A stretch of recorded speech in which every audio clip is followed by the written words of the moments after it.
Assalamualaikum warahmatullahi wabarakatuh.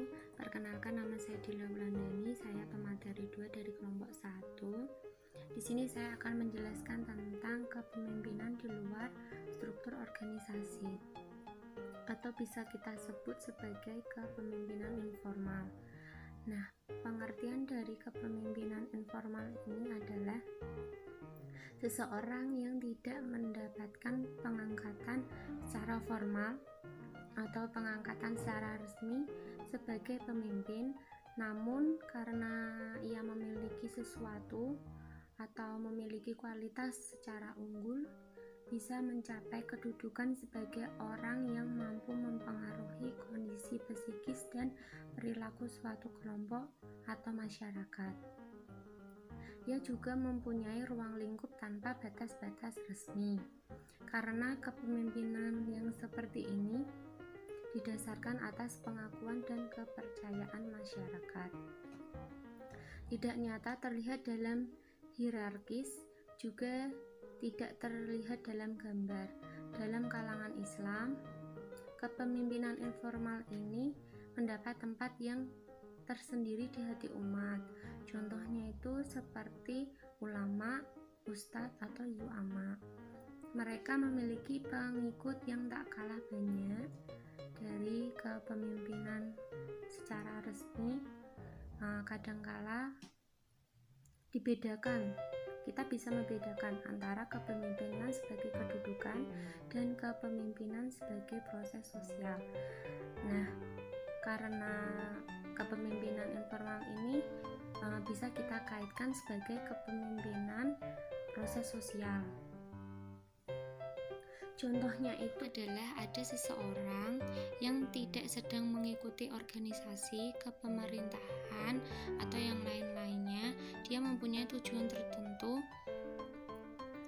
dan mampu mempengaruhi masyarakat yang lainnya. Tentunya untuk mempengaruhi masyarakat yang lainnya itu dia mempunyai sandaran-sandaran kemasyarakatan atau sosial basis.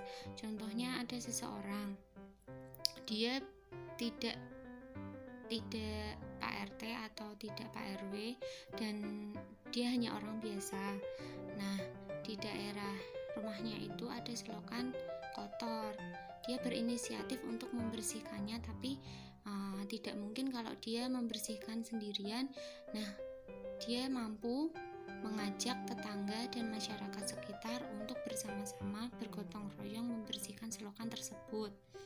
Kalau dia mampu mengajak pengikut atau dia mampu mengajak masyarakat yang lainnya untuk membersihkan selokan tersebut, dia pantas disebut pemimpin.